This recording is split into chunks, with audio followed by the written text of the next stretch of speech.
In September 2024, China sold $53.3 billion in U.S. Treasury securities. This was the largest single-month reduction in history, but it wasn't the first time, and it won't be the last. In September 1931, Britain, then holder of the world's reserve currency, faced a remarkably similar crisis. Foreign creditors began dumping British government debt. The Bank of England raised interest rates to 6% to defend the pound. It failed. Within 72 hours, Britain abandoned the gold standard. Within 13 years, the British pound lost reserve currency status to the United States dollar. This video breaks down the four-stage reserve currency lifecycle that has governed every global monetary system for the past 400 years.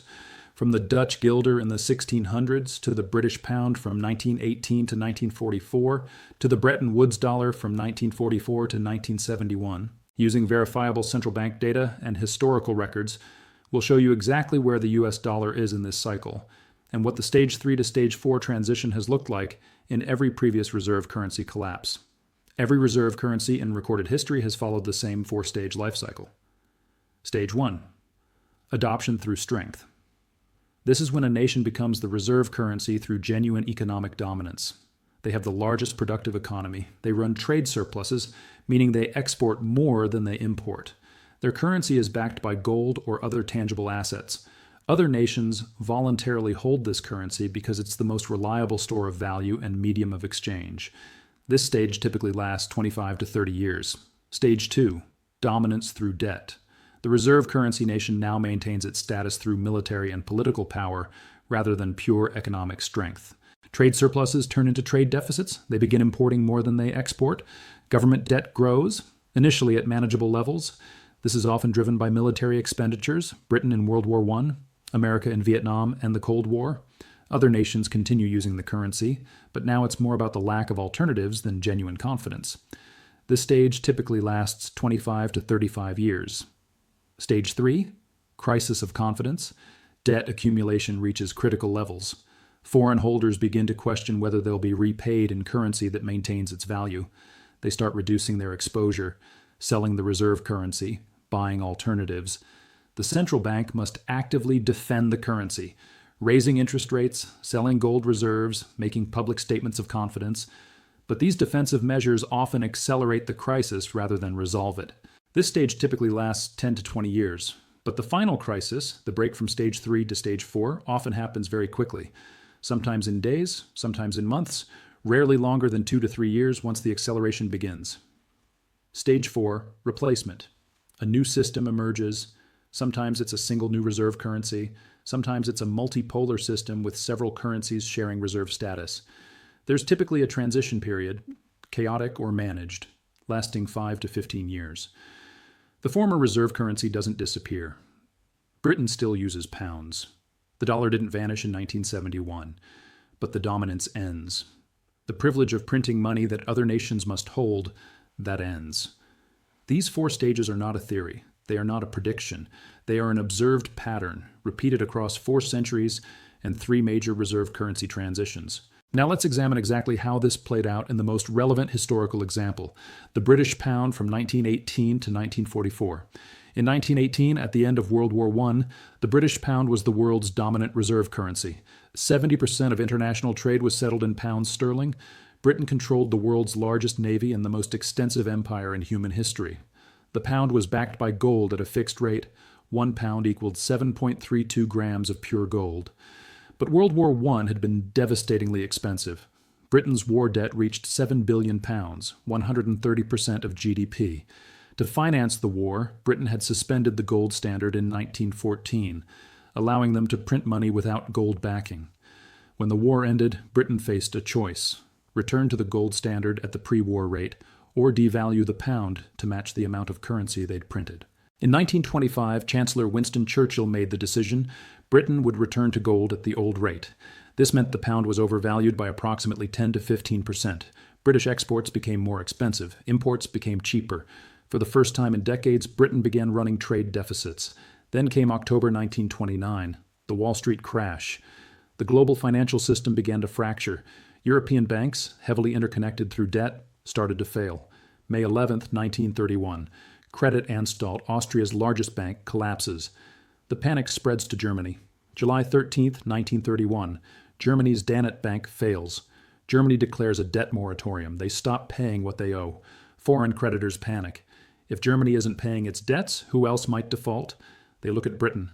Britain had loaned heavily to Germany after World War I. If Germany couldn't pay, could Britain? In August and September 1931, foreign holders began converting their pound holdings to gold. September 15th, 1931. In a single day, 200 million pounds in gold were demanded from the Bank of England. This was 22% of Britain's total gold reserves in one day. September 19th, 1931. The Bank of England responds. They raise interest rates from 4.5% to 6%. The goal? Make it more attractive to hold pounds. Stop the gold outflow. It failed. Higher rates didn't restore confidence. They confirmed fear. If Britain had to raise rates this dramatically, the situation must be worse than anyone thought. September 21st, 1931, just 48 hours after raising rates, Britain abandoned the gold standard. The pound was allowed to float. It immediately devalued by 25% against gold. From the acceleration of foreign selling to the abandonment of gold backing, 72 hours. But the formal end of the pound's reserve status took longer. From 1931 to 1939, Britain maintained what was called the sterling area, a trade bloc within the British Empire where the pound was still used. World War II from 1939 to 1945 completed the transition.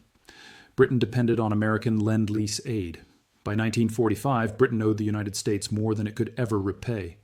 In July 1944, while the war was still ongoing, representatives from 44 nations met at Bretton Woods, New Hampshire.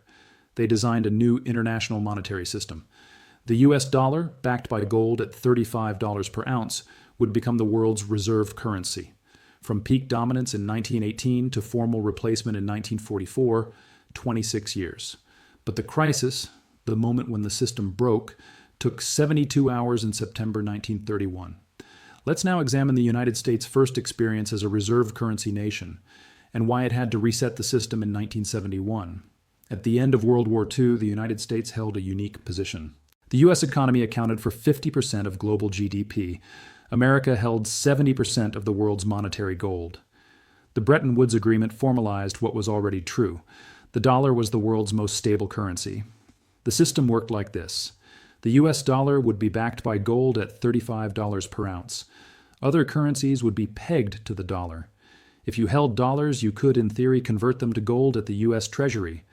This was stage one, adoption through strength. But by the 1960s, the system was already under strain. The Vietnam War, from 1965 to 1973, cost the U.S. approximately $168 billion. President Johnson's Great Society programs, Medicare, Medicaid, urban development, added hundreds of billions more. The U.S. began running consistent trade deficits starting in 1968. More dollars were flowing out of the United States than were coming back in. Foreign nations noticed. In 1965, French President Charles de Gaulle gave a press conference. He announced that France would begin converting its dollar reserves to gold. He called the dollar's reserve status an exorbitant privilege. France converted $750 million to gold between 1965 and 1968. By 1968, foreign dollar holdings exceeded the value of U.S. gold reserves. Technically, the U.S. could no longer back every dollar with gold. In March 1968, the London gold pool collapsed. This was an agreement between central banks to keep gold at $35 per ounce by buying and selling as needed. It failed because demand for gold exceeded what central banks were willing to sell. The market split. $35 for official central bank transactions, but gold traded freely among private holders at rising prices. This was stage 3, the crisis of confidence. On Sunday, August 15, 1971, President Richard Nixon appeared on national television. I have directed Secretary Connally to suspend temporarily the convertibility of the dollar into gold. The gold window closed. The Bretton Woods system ended. But unlike Britain in 1931, the U.S. dollar didn't collapse. Why? Because 3 years later, in 1974, the United States made a deal with Saudi Arabia. Saudi Arabia would price its oil exclusively in U.S. dollars. In exchange, the United States would provide military protection and sell weapons to Saudi Arabia. Since every nation needs oil, every nation would need dollars. The dollar transitioned from gold-backed to oil-backed. This wasn't stage 4, a collapse and replacement. This was a reset, the start of a new stage 1. We'll call this Dollar 2.0, the petrodollar system. And the clock started again. The petrodollar system established in 1974 is now 50 years old. Let's map it to our four-stage framework. Stage 1, adoption through strength, 1974 to 2000. Oil is priced in dollars. OPEC nations must accept dollars. This creates structural demand that didn't exist under Bretton Woods. The 1980s and 90s see U.S. economic dominance. The Soviet Union collapses. The internet boom. American productivity. By 2000, the dollar accounts for 71% of global currency reserves. This is peak petrodollar confidence. Stage 2, dominance through debt, 2000 to 2020.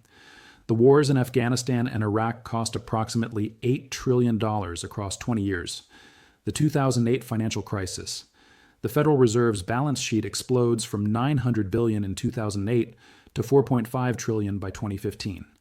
Trade deficits become a permanent feature. The U.S. imports $800 billion more than it exports every year. China becomes the largest foreign holder of U.S. Treasuries, peaking at $1.316 trillion in 2013. U.S. national debt grows from 60% of GDP in 2000 to 108% of GDP by 2020. But the dollar remains dominant because there's no viable alternative. The euro is too young and too fractured. The yuan isn't freely convertible. Gold isn't practical for international trade at this scale. The world continues using dollars, not out of confidence, but out of necessity.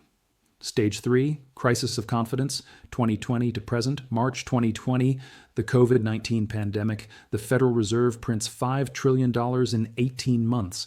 The M2 money supply, a measure of dollars in circulation, increases by 40%, the largest peacetime monetary expansion in U.S. history. National debt, 108% of GDP in 2020, 123% by 2023, February 24th, 2022. Russia invades Ukraine. The United States and European nations respond by cutting Russia from the SWIFT payment system. Russia's central bank reserves, $630 billion, are frozen. This was unprecedented. A nation's reserves held in dollars and euros made inaccessible by political decision. For every other nation watching, the message was clear.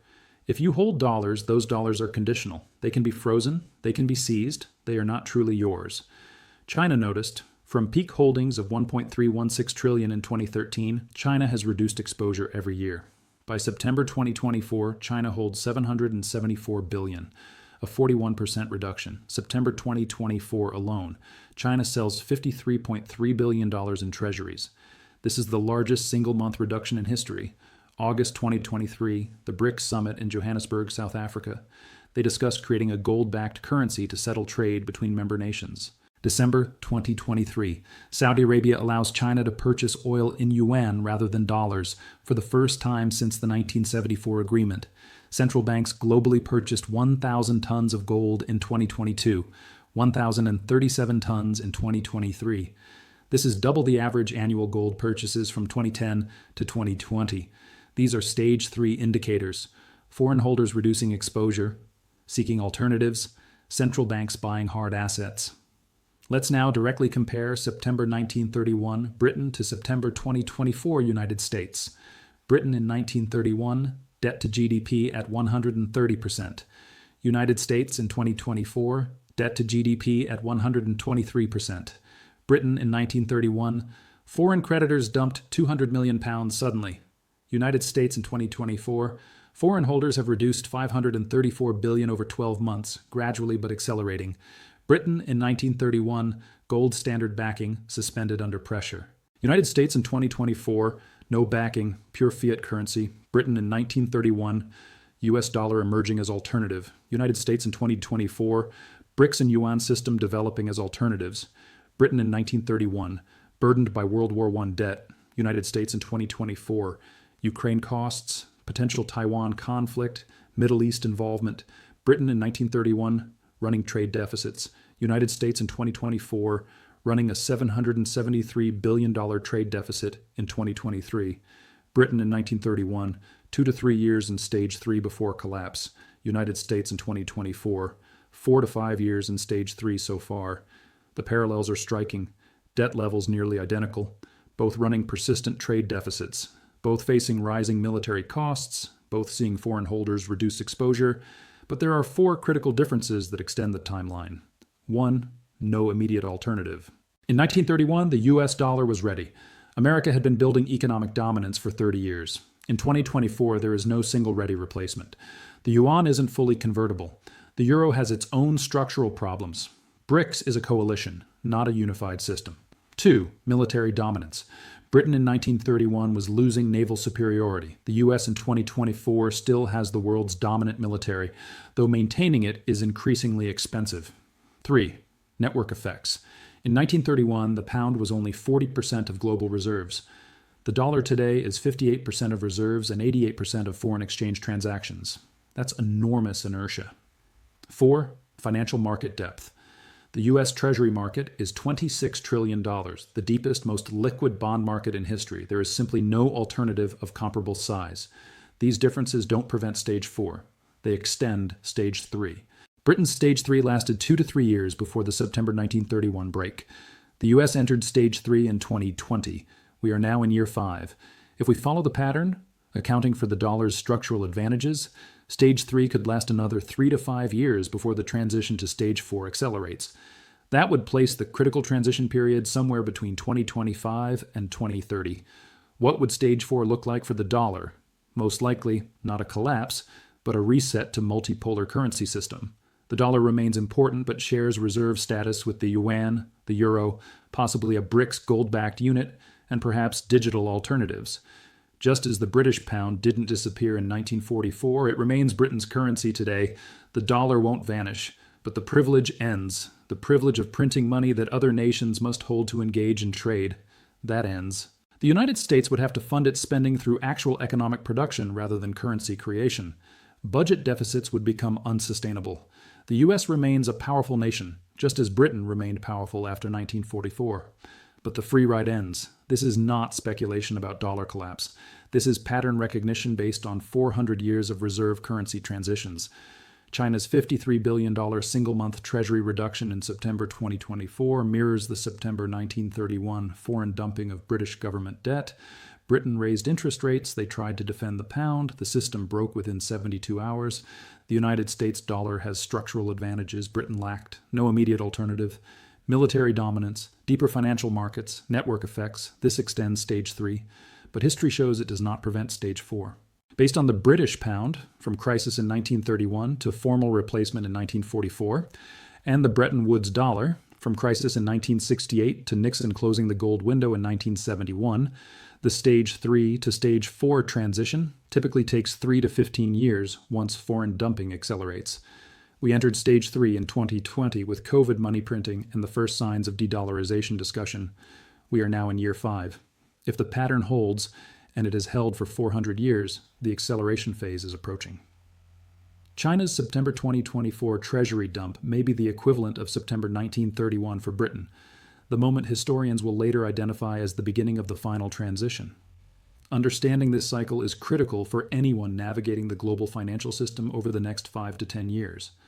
This is reserve currency history, where patterns from the past explain the pressures of the present.